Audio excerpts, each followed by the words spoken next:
Okay, so you've never bought a piece of real estate before, Never, nothing. right? That's not bad because you're not like 42 and never bought anything, so that's perfectly fine. What we try and teach is people how to get into their first property very young in life. And if you're not familiar with how real estate is purchased and sold, we have to take you all the way back to the most introductory part, right? Yep. So most people want to go out, and the first step is to get into something that is considered something you own versus something you rent, right? Right. So right now you're probably renting a house or an apartment or a room or something, and you're paying rent, right? That's correct. And we buy those buildings Mm-hmm. because people pay rent forever. And not being derogatory to people that rent, but a large majority of people rent their whole life. Really? They never purchase. Wow. Some buildings I've owned, some buildings we inherit. There have been tenants in there 10, 20, 30 years, and they've never moved. Wow. They just got comfortable, or maybe it's financial, or There's a lot of reasons in life. Yeah. You know, the goal of the American dream is to, at least it used to be, pre-COVID and pre this millennial generation, was to own your own house. Right.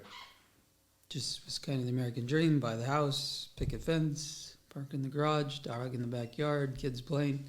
So that has changed a little bit over the years, but still, I don't know what the exact percentage, but it's somewhere around 60-some% of people in the United States own a home. Yeah.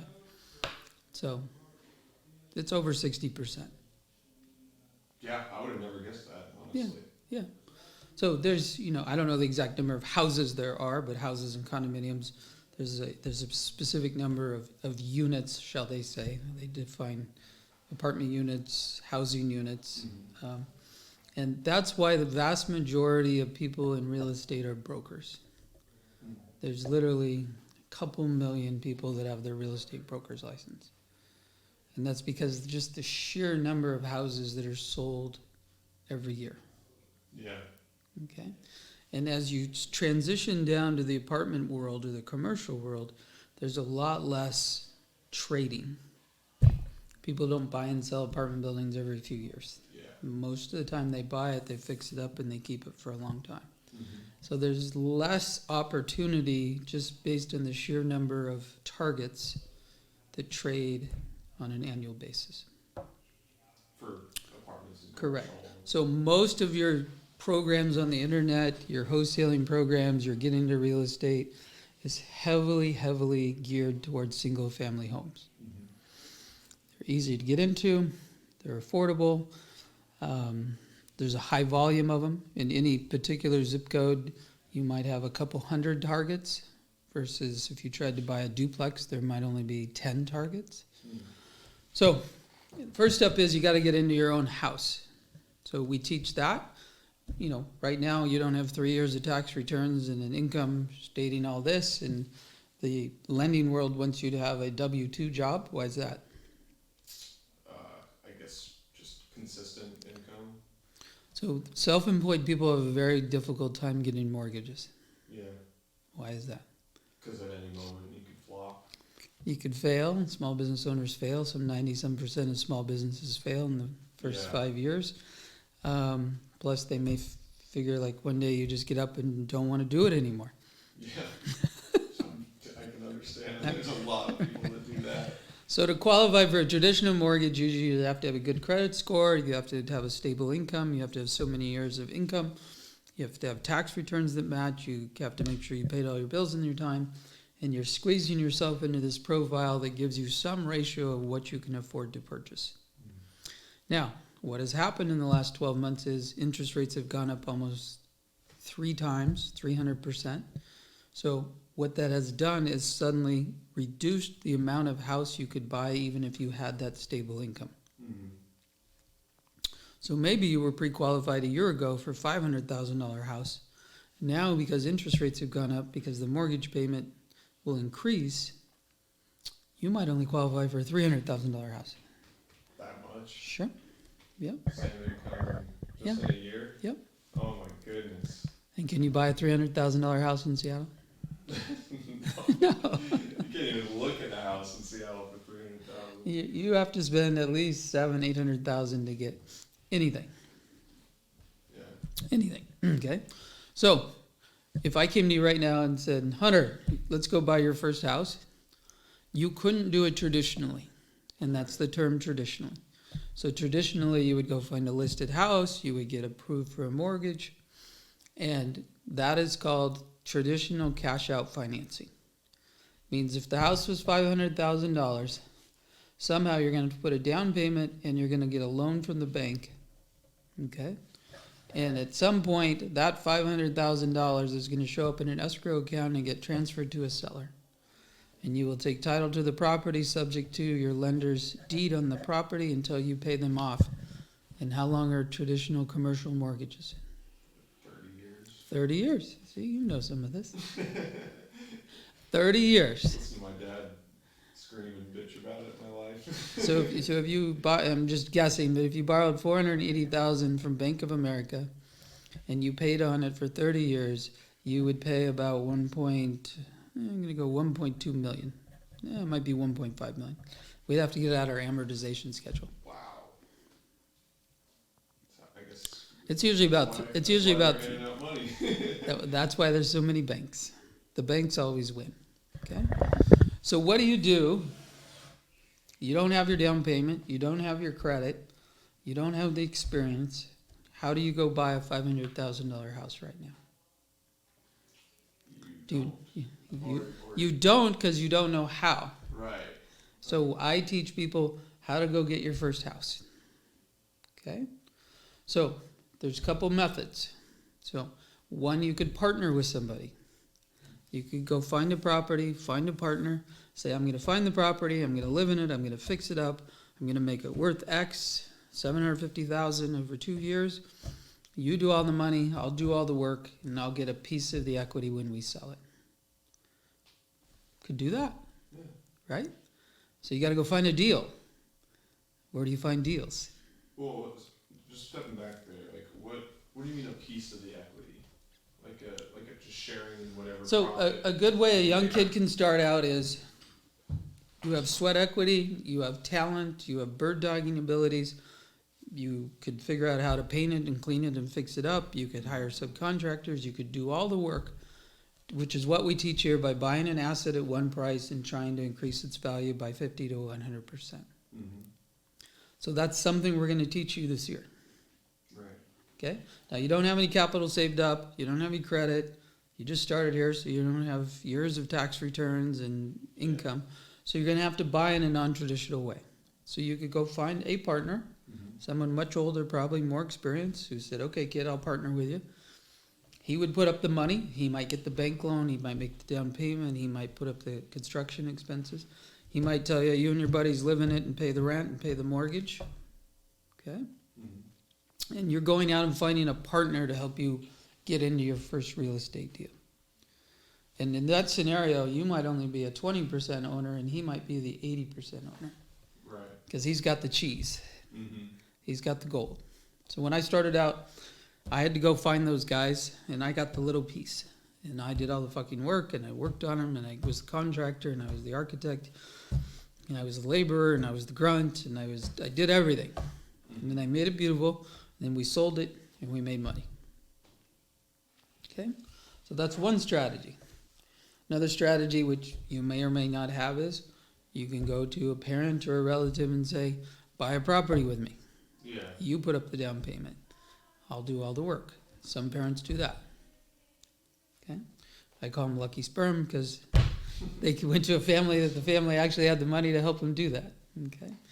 So, we could do it that way. Most of the people I network with or part of, they probably don't know exactly or have the resources like that. So that's not an option. Mm-hmm. I didn't have that option, so that's okay. So next option is, okay, let me get creative. I can go learn seller financing, owner financing.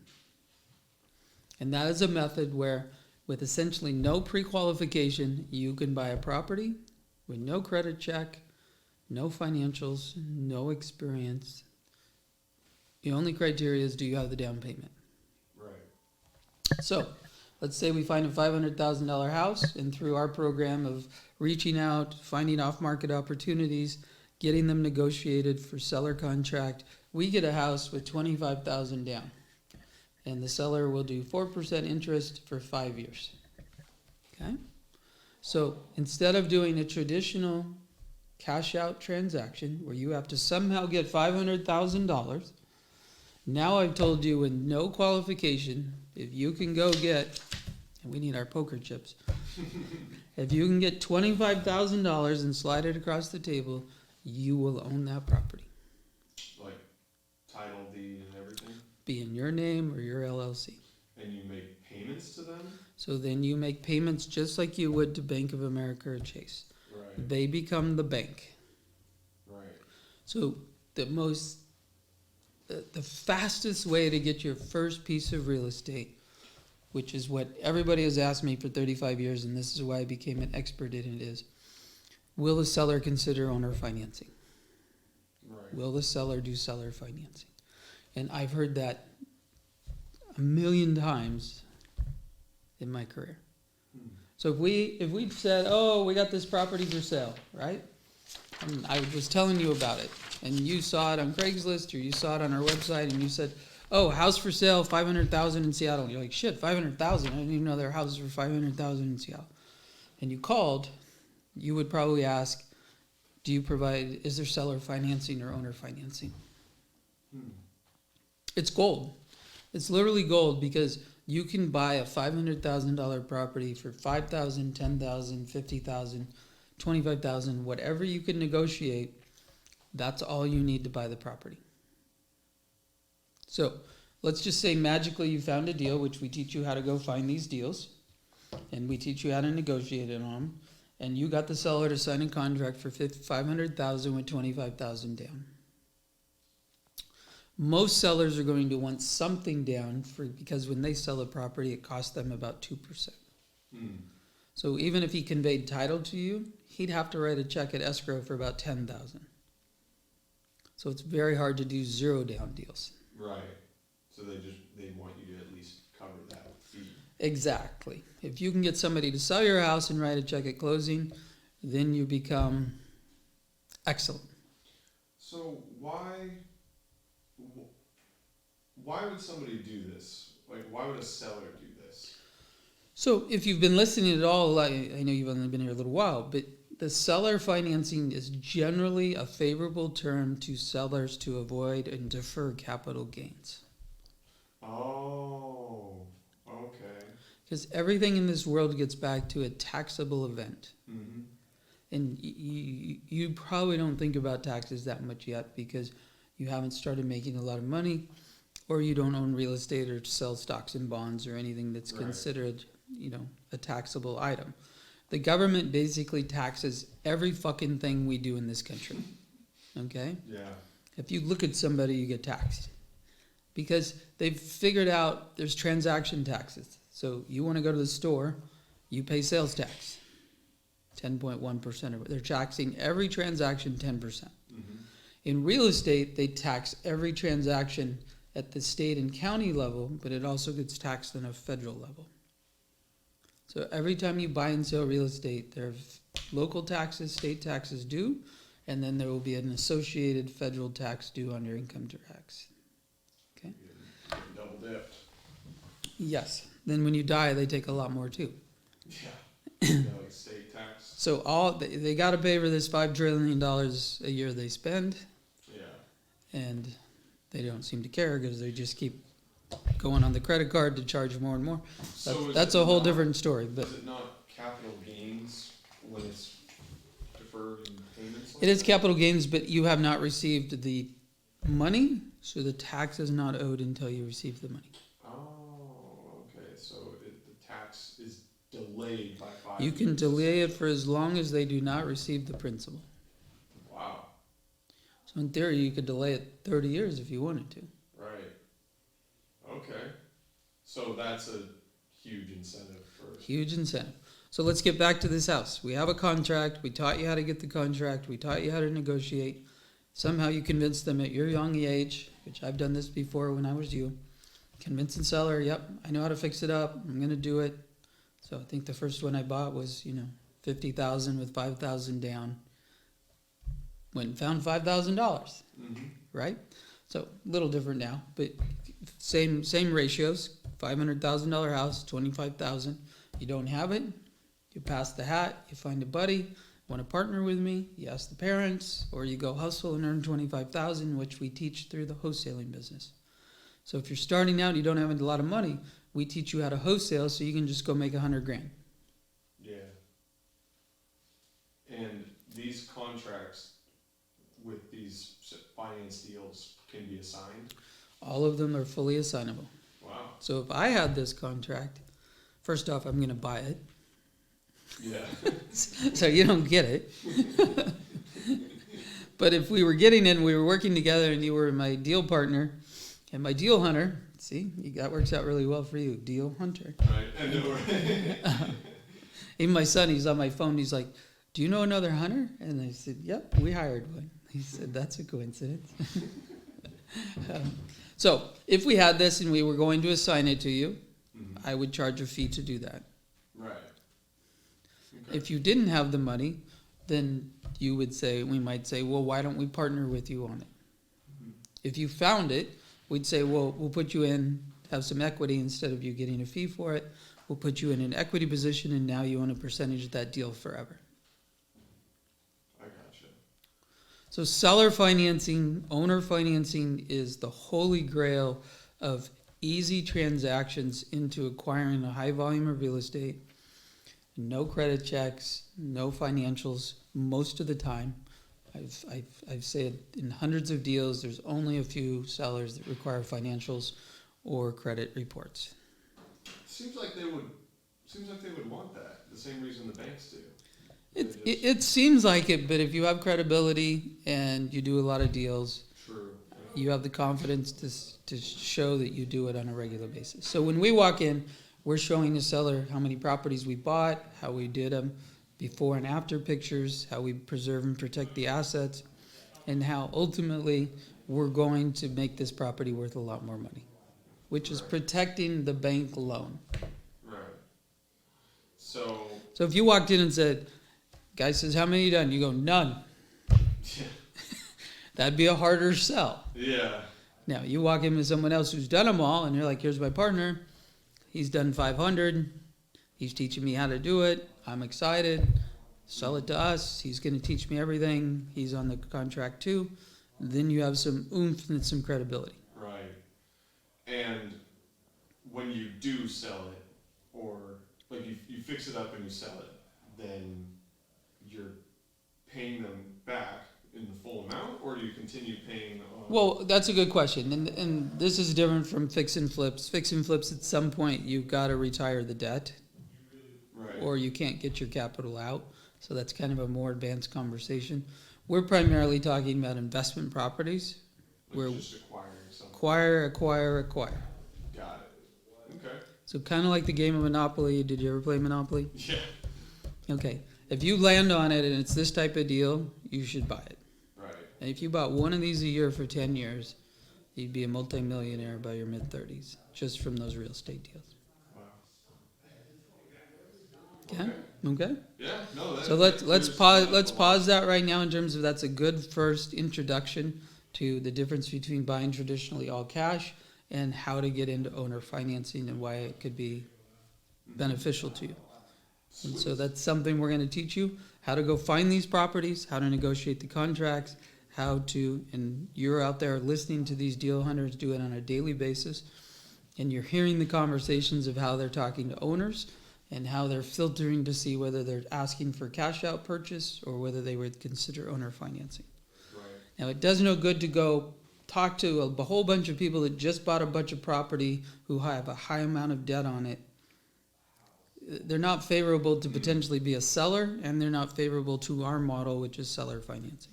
Yeah, because they're going to want their debt paid, essentially. You would have to retire the debt, which means it's an all cash out transaction. Right. And the term all cash out transaction doesn't mean that you have to show up at the table with a wheelbarrow of cash. It Right. means you have to come up with that amount of money, that purchase price, in a combination of cash or loan. Right. And to qualify for the loan is the hard part for most people. Mm-hmm. And there are ways to get through it, from 850 credit scores down to, been bankrupt. But there's everything in between. Mm-hmm. And the lower your credit score, the higher the interest rate you're going to be charged, and the Right. more they're going to make you put down. And that's obviously why we try to go after those seller financing. They're gold. Yeah. Yeah. Yeah, that makes it all a lot clearer. And honestly, like, I'm gonna be listening to Robert and Vito in Okay. minutes now. Yeah, Finally you'll kinda start get picking the up on idea. all of it. So you just day by day, you'll pick up little pieces of the whole equation. Mhm. All right. As soon as Robert starts spewing out percentages, I lose what's going on. But I think I have a pretty solid foundation on that now. Okay, we'll talk more tomorrow. Cool. Thank you. Thank you.